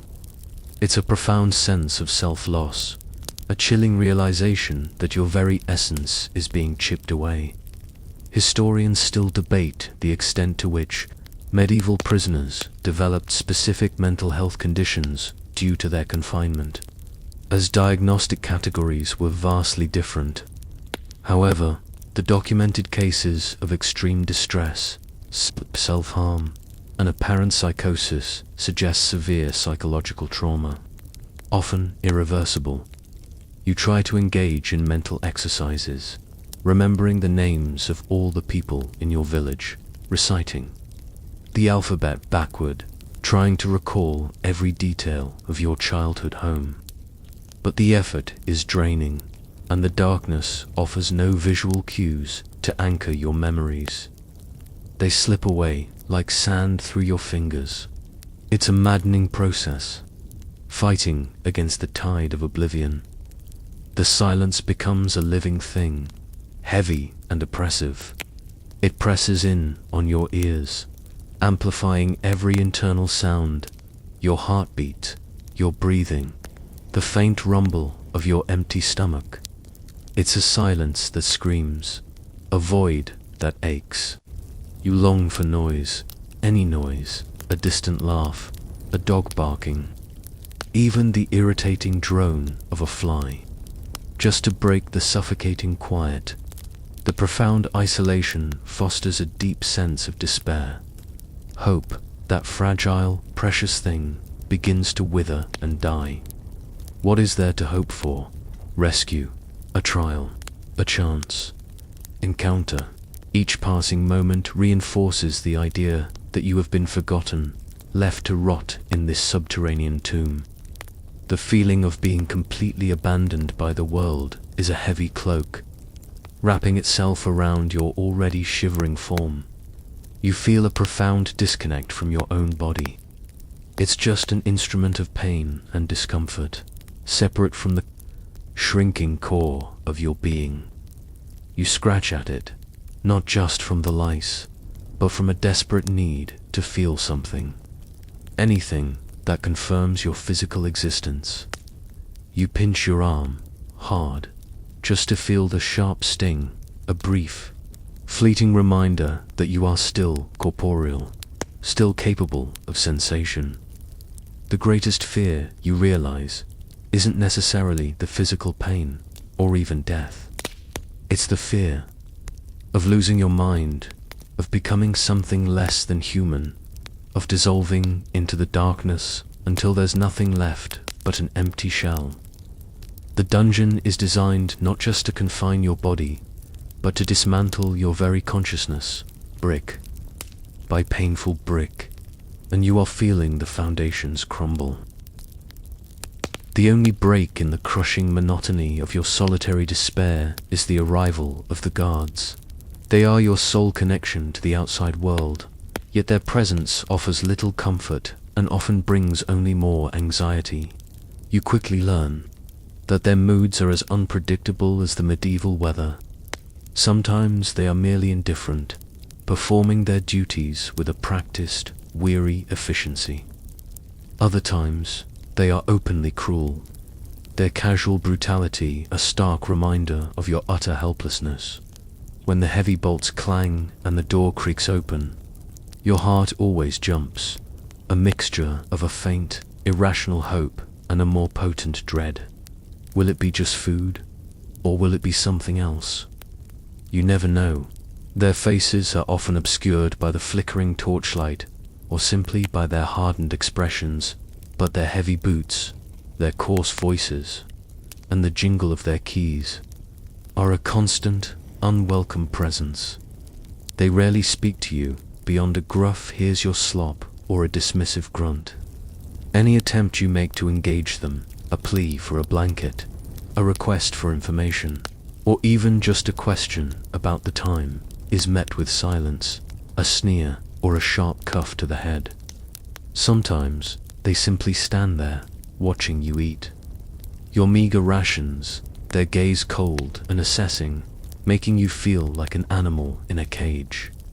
It's a very medieval version of reality TV, where the only thing on screen is your misery. One mainstream historical fact about medieval guards is that they were often common soldiers or servants, and their treatment of prisoners could vary wildly. Without strict regulations or oversight, many succumbed to corruption, taking bribes for better conditions, or, conversely, exploiting prisoners through neglect or abuse. Their social standing meant they often viewed prisoners, especially commoners, with contempt. A particularly cruel guard might decide to amuse himself at your expense. He might kick your bowl of gruel, spilling it onto the already filthy floor, forcing you to scrabble in the muck for your meal. Or he might simply forget to give you water for a day, listening impassively to your desperate pleas, before finally relenting with a smirk, or not at all. He might leave the door ajar for a few tantalizing seconds, letting a sliver of distant light into your cell, only to slam it shut again, plunging you back into absolute darkness. These small acts of malice are designed to reinforce your powerlessness, to remind you that your very existence is at their mercy. A quirky tidbit, while not always documented.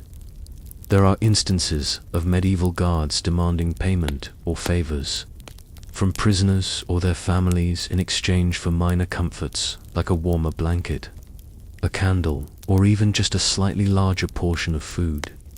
It was a crude, informal economy of suffering, where the jailer profited directly from the prisoner's misery. You, unfortunately, seem to have no funds for such luxuries. Sometimes, when the screams of the interrogation chamber echo loudest, the guards seem particularly tense, their faces grim. They might be quicker with their movements, less inclined to linger, perhaps disturbed by the sounds themselves, or just eager to finish their duty. Other times, they seem almost indifferent, as if the sounds of torment are just background noise. To their daily routine, it's unsettling to witness such a casual acceptance of human suffering. Historians still debate the extent of training, or professionalization of medieval prison guards. Were they merely castle retainers assigned to the task, or was there a distinct class of jailers? Regardless, their authority was considerable, and their moral compass often the only limit to their actions. You learn to recognize their individual footsteps, the jingle of specific sets of keys, the particular way one guard clears his throat. These small identifiers become crucial. You begin to anticipate their arrival, feeling a surge of dread or a flicker of desperate hope, depending on which guard you expect. You develop a strange, twisted relationship with them. They are your tormentors, yes, but also your only connection. To humanity, however bleak, you try to read their expressions, to glean any information from their fleeting presence. Are they looking at you with pity, disgust, boredom? Most often, it's the latter. You are just another face, another body in the dungeon. You're interchangeable, forgotten, a temporary inconvenience in their day. It's like being served by the least enthusiastic waiter in a restaurant, except the restaurant is a dark hole, and the food is gruel, and you're shackled. The brief moments of interaction, however negative, are still a break from the crushing isolation. You find yourself almost yearning for their arrival, just to see another human face, to hear a human voice, even if it's one filled with scorn. It's a horrifying testament to the power of solitude, that even cruelty becomes a form of connection. You've learned not to provoke them, to keep your eyes down, to accept whatever meager offering they provide without complaint. Any sign of defiance, any plea, any attempt to assert your rights, is met with immediate, brutal suppression. You are less than nothing here, and they are the absolute power. It's a harsh lesson, learned quickly through pain and deprivation. You remember the casual interactions you used to have, shopkeepers, neighbors, even strangers on the road. The simple nod, the brief exchange of pleasantries. Now, even that fundamental human connection is denied to you.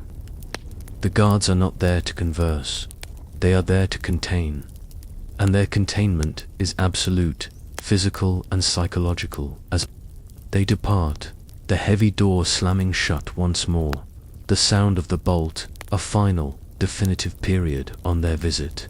You are left in the renewed silence. But the silence is no longer empty. It's filled with the echoes of their indifference, their casual cruelty, and the chilling reminder of their power. Your mind races, replaying the brief interaction, searching for hidden meanings, for any clue to your fate. But there is none. Only the cold, the dark, and the chilling knowledge that your life here is entirely at the whim of these unpredictable, often brutal individuals.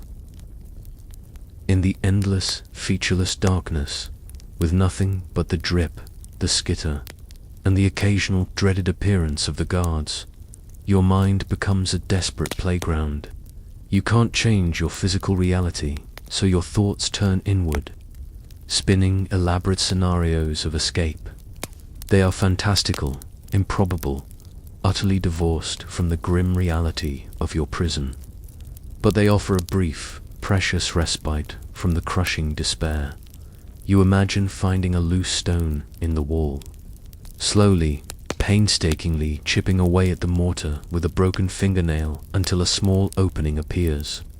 You envision squeezing through it, crawling through narrow, ancient passages, avoiding traps and hidden guards, eventually emerging into the cool night air outside the castle walls. You see yourself running through the fields, tasting freedom on the wind, the chains miraculously gone. Sometimes you imagine a daring rescue, a band of loyal friends, disguised as merchants or wandering minstrels, infiltrating the castle. They create a diversion in the courtyard, scaling the walls, silently neutralizing guards. And then, somehow, they find your exact cell. They break down the door, or perhaps pick the lock with impossible skill, and lead you out, wrapping you in warm cloaks, offering you food and clean water. You see yourself riding away on a swift horse, leaving the dungeon and its horrors far behind. It's like a medieval action movie playing out in your head, starring you, the surprisingly agile protagonist. One mainstream historical fact about medieval prison escapes is that they were exceedingly rare for common prisoners, and even for high-profile ones, they often involved immense external assistance, bribes, or extreme luck.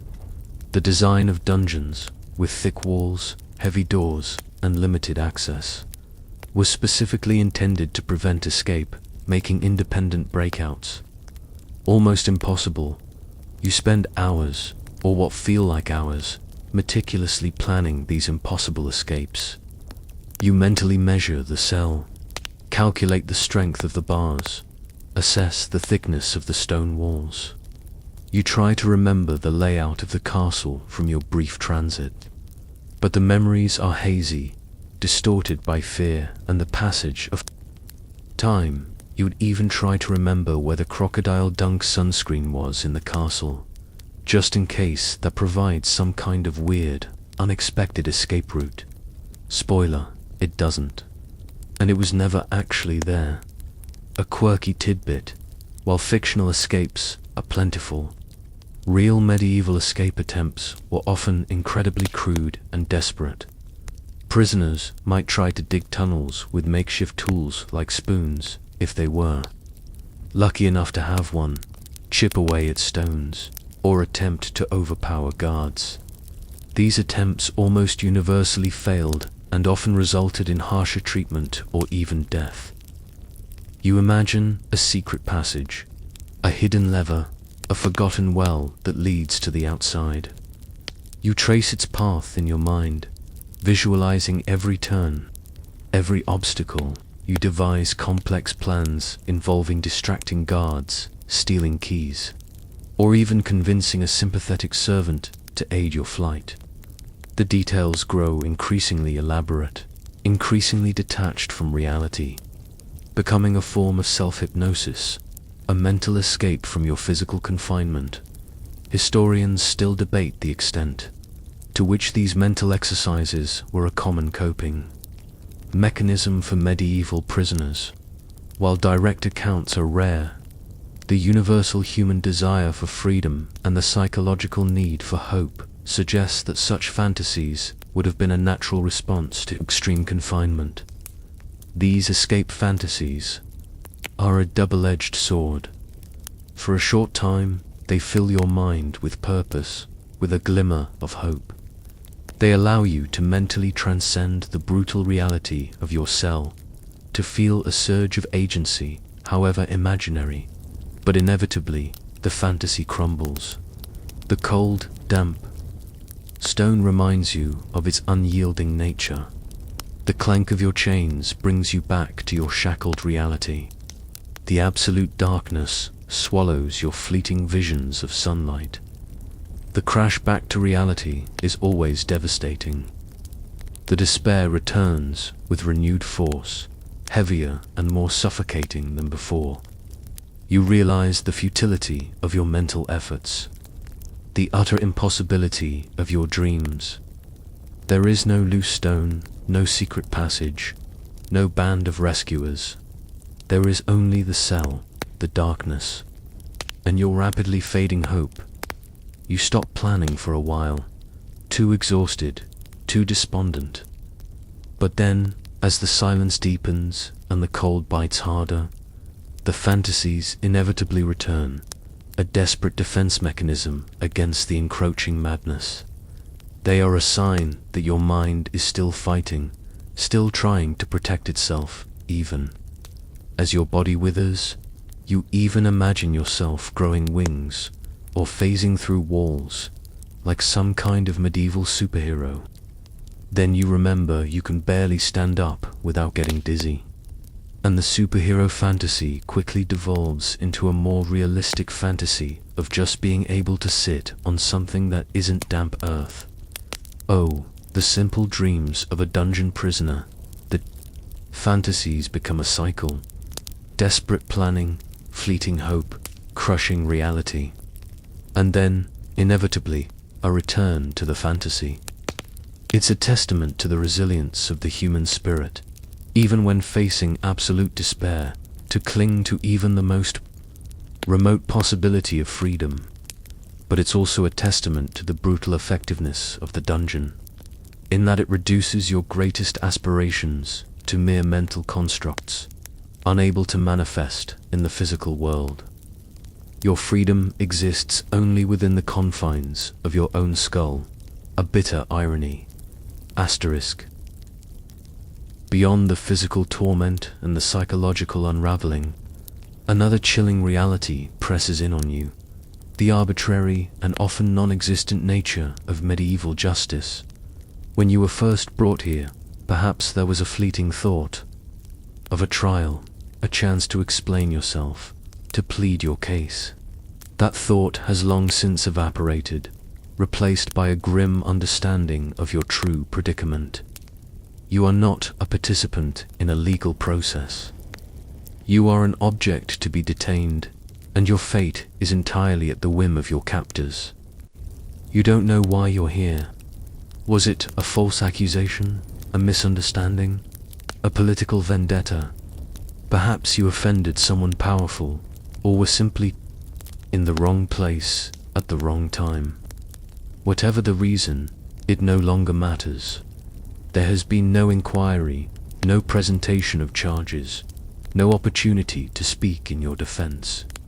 You were simply held, forgotten, in the dark. One mainstream historical fact about medieval justice is that it was largely decentralized and varied significantly by region, lord, and specific crime. Formal trials, particularly for commoners, were often swift, brutal, and heavily biased against the accused. Concepts like innocent until proven guilty were not widely applied, and evidence could be scant or based on rumor. Torture, as you've heard, was often employed to extract confessions, whether true or false. The guards, those rare, fleeting connections to the outside world, offer no answers. They are not judges, nor are they interested in your story. They are merely jailers, executing orders from an unseen authority. Any attempts to question them about your charges or your prospects for release are met with either indifference or a sharp blow. Your legal rights, if you ever had any, seem to have vanished the moment you stepped into this dungeon. You try to piece together fragments of conversations you may have overheard, or vague rumors from your past life, to understand what charge might have led you here. Theft, treason, heresy, witchcraft. The possibilities are endless and equally terrifying given the harsh penalties of the era. It's like trying to solve a puzzle with no pieces, and the stakes are literally your life. You half expect a medieval detective to show up, but they'd probably just arrest you for being a puzzle expert. A quirky tidbit: trial by ordeal was a common practice in medieval justice, where the accused might be subjected to a dangerous test, like holding a hot iron or being thrown into water to determine guilt or innocence, with the belief that divine intervention would protect the innocent. Failure to pass the ordeal was considered proof of guilt. So, in a way, your current suffering is an ongoing ordeal, proving you're really unlucky. You realize that even if there were a trial, it might not be much better than your current situation. Imagine being dragged from your cell, weakened and disoriented, to face a lord or a magistrate who has already made up his mind, likely based on flimsy evidence or political expediency. Your words would hold little weight against the accusations of powerful individuals. The outcome would likely be predetermined, a mere formality before a grim sentence. Historians still debate the true prevalence of arbitrary imprisonment in medieval times, but it is clear that individuals could be held indefinitely without formal charges or trial, especially if they were political prisoners or simply inconvenient to a powerful lord. Such prisoners could literally be forgotten in the depths of a castle, their existence known only to a few, and their fate decided by whim rather than law. The very concept of appeals, of legal recourse, feels like a cruel joke in this dark abyss. There is no higher court, no one to whom you can appeal. The lord of this castle is the law, and his word is absolute. You are trapped within his domain, subject to his will, or rather, his indifference. Your only advocate is the faint, dying hope within your own heart. And that is a poor defense indeed. You reflect on stories you might have heard from the outside world, of noblemen who were held for years, of commoners who disappeared without a trace after a minor transgression.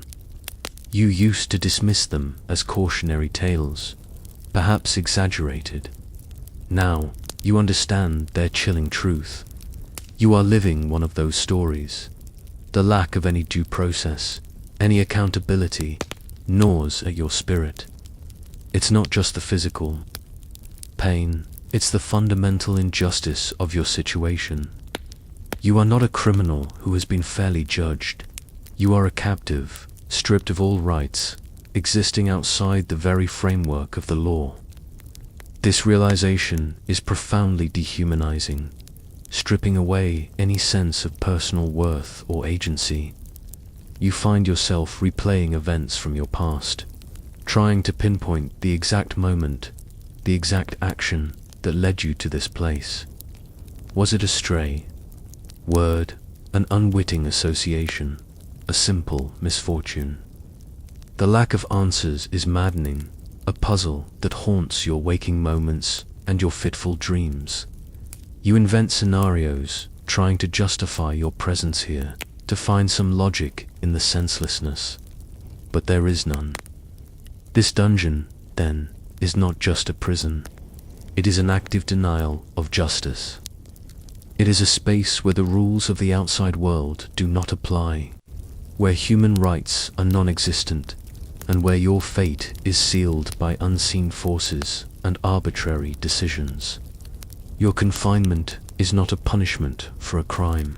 It is the punishment itself, and in this terrifying legal vacuum, there is no escape, no recourse, no hope of a fair hearing.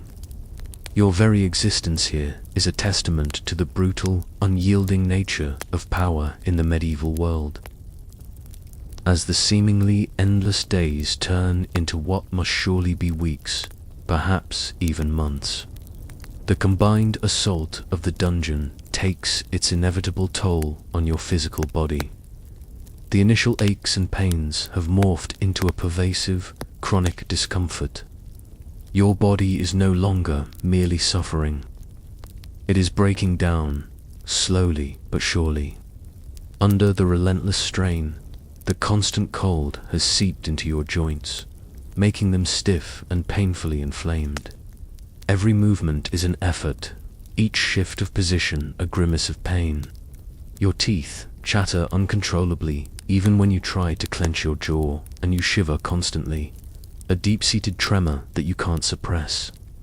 Your extremities, particularly, your fingers and toes, feel perpetually numb and cold, hinting at poor circulation.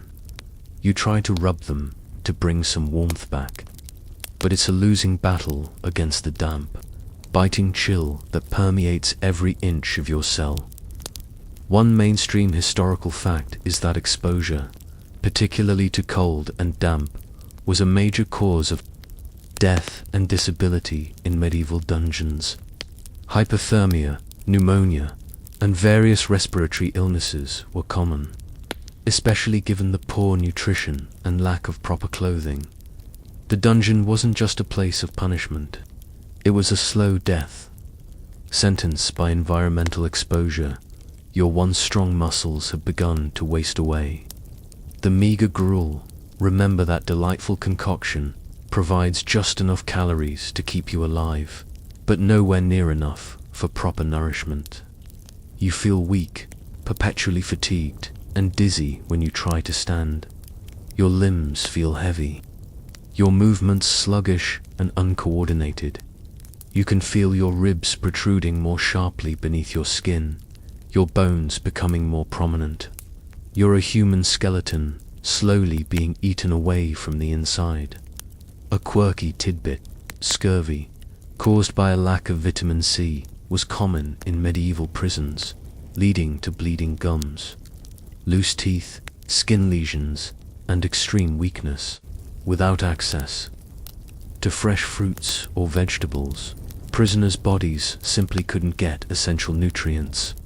So, besides being starving, you're also probably losing your teeth. A perfect look for your medieval mugshot, if they had those. The various diseases you've been exposed to, from the contaminated water to the vermin-infested environment, are now manifesting. Your persistent cough has worsened, becoming a deep, rattling sound that leaves your chest aching. You feel a fever gripping you intermittently, your body alternately chilling and burning, sweat plastering your hair to your forehead. Your eyes, already strained from the darkness, are now dull and sunken, often weeping with irritation. Historians still debate the precise mortality rates in medieval dungeons, but it is generally accepted that a significant percentage of prisoners did not survive their incarceration, with disease and malnutrition being leading causes of death.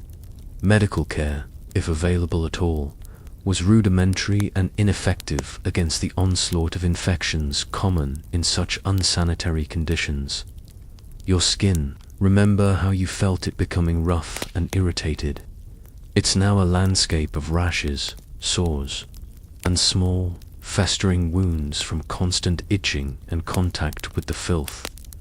The smallest cut takes ages to heal, if it heals at all, often becoming infected and painfully swollen. You press your hand against a throbbing boil on your arm, wincing. It radiates heat, a clear sign of infection, and you know, with a chilling certainty, that it's getting worse. The lack of hygiene, of course, plays a massive role. You are literally marinating in your own waste, a breeding ground for bacteria and viruses.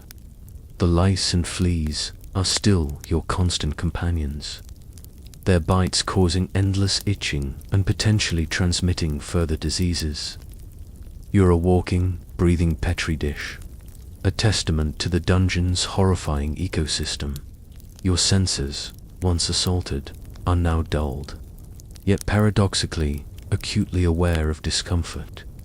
The constant stench is still there, but you've become somewhat accustomed to it, though it never truly leaves your nostrils.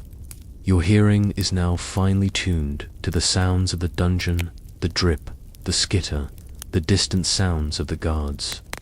But the world beyond your cell feels increasingly distant. Dreamlike, you spend more time lying down, conserving what little energy you have. Standing is too much effort, walking even more so. Your muscles cramp easily and your joints scream. In protest, you feel a profound weakness permeating your entire being, a sense that your body is slowly, inevitably giving up. It's like a medieval smartphone, slowly losing battery life, with no charger in sight. You're constantly battling nausea, especially after consuming your meager gruel.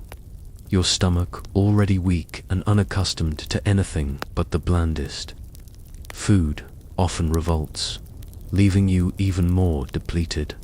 The fear of vomiting in your own confined space adds another layer of dread to MEALTIMES.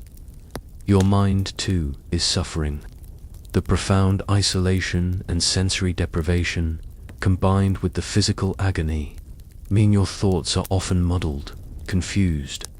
You drift in and out of lucidity, sometimes unable to distinguish between waking and dreaming, or between reality and hallucination. The strength you once had, the mental fortitude, is eroding under the relentless pressure. You know, instinctively, that you are on a path towards collapse. Your body cannot sustain these conditions indefinitely. The cold, the hunger, the disease, the filth, they are all conspiring against you, chipping away at your life force. You are a candle flickering in a draught, and the flame is growing weaker with every passing moment. The end, whatever form it takes, feels increasingly imminent, a shadow drawing closer in the suffocating darkness. Time has dissolved into an indistinguishable, agonizing blur. The concept of days and nights is now utterly meaningless, punctuated only by the distant clatter of the guard's footsteps and the brief, almost clinical appearance of the gruel. Your body, a vessel of pain and weakness, is barely functioning. Every breath is a shallow, rattling effort, every movement a Herculean task. The cold is a constant companion, a damp shroud that has settled deep into your bones, and the hunger is a dull, pervasive ache that never truly leaves. You lie curled on the damp earth, too weak to even bother trying to find a more comfortable position. Your mind drifts in and out of consciousness, flitting between the sharp edges of your present suffering and the hazy, dreamlike fragments of a lifelong past. You no longer dream of escape. The energy for such grand fantasies is gone. Now, your only desires are for a momentary respite from the pain, a brief cessation of the shivering, a fleeting moment of warmth. The fever, a constant companion now, waxes and wanes, leaving you alternately burning and freezing. Your head throbs relentlessly, and your vision, even in the absolute darkness, is blurred and swimming. You cough, a deep, painful convulsion that leaves your chest raw and your lungs burning. The infection in your arm, or perhaps in other hidden places, has spread, leaving you weak and disoriented. Your body is losing the fight, giving up its resistance against the overwhelming assault of the dungeon. One mainstream historical fact is that the vast majority of prisoners in medieval dungeons never saw freedom again. Their fate was typically either death from disease, starvation, or exposure, execution often after a trial, or simply being left to die of neglect. Long-term, rehabilitative imprisonment as we understand it today was largely unheard of. The sounds of the dungeon, the maddening drip-drip, the occasional scuttling of vermin, the distant, muffled sounds of the guards are now just part of the background hum of your dying awareness. You hardly register them anymore, your mind too focused on the struggle for each shallow breath.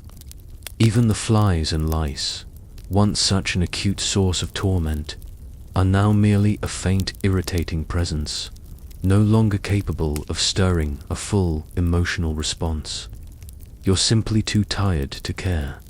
A quirky tidbit: while the notion of medieval zombies isn't quite accurate, the emaciated, disease-ridden appearance of long-term prisoners, coupled with their extreme weakness and mental disorientation, might have contributed to a terrifying, almost spectral quality in the eyes of any who saw them, feeding into superstitions of the time. You are probably looking quite spectral yourself right about now. A pale imitation of your former self. You feel a profound sense of detachment. Your pain is no longer entirely your own. It's just there, a constant, overwhelming presence. Your body, too, feels distant, a crumbling edifice that you inhabit but no longer control. You are a passenger, observing its slow decline, unable to intervene. The boundaries between you and the damp earth, between you and the cold stone, are blurring. You are becoming one with the dungeon, slowly returning to the elements from which it was built. Historians still debate the ethical frameworks, if any, that guided the treatment of medieval prisoners. Was there a legal or moral obligation to prevent their deaths from neglect, or were such deaths considered an acceptable, even desirable, outcome for certain prisoners? For you, the answer is irrelevant. The lack of care has been a slow, agonizing form of execution. The future, once a terrifying blank, is now a calm, comforting void. You no longer fear death. In fact, a profound weariness has settled over you, a longing for an end to the ceaseless suffering. The thought of release, whether through a guard's mercy or through the final cessation of your breath, is the only comfort you seek. You are beyond hope, beyond despair. You are simply waiting. You recall fragments of sunlight, the warmth on your skin, the scent of fresh bread, the laughter of loved ones. These memories, once a source of torment, are now gentle whispers, fading images that offer a bittersweet farewell. You hold on to them for a moment, then let them drift away. Like leaves on a slow-moving river, the silence around you deepens, broken only by the slowing rhythm of your own heart. Your breathing grows shallower, more labored. The cold seems less biting now, almost a gentle embrace. The distant sounds of the dungeon fade further into the background, becoming indistinct echoes. You are sinking, slowly, peacefully, into the profound darkness that has been your only constant companion. The struggle is over. The fight is ended. Your body, weary beyond measure, begins its final surrender. You close your eyes, not in fear, but in a quiet acceptance. The cold doesn't bother you anymore. The hunger is gone. The thirst is a distant memory. There is only the soft, encompassing darkness, welcoming you. You can almost feel the weight of the chains easing, the pressure lifting from your wrists. The damp earth beneath you softens, becoming a comforting embrace. The stench of the dungeon recedes, replaced by the faint, imagined scent of clean earth, of a gentle rain. The relentless drip-drip of water transforms into the soothing whisper of a distant stream, and the darkness is no longer terrifying, but a soft, warm blanket, pulling you into a quiet, dreamless sleep. Rest, finally. The long night is over.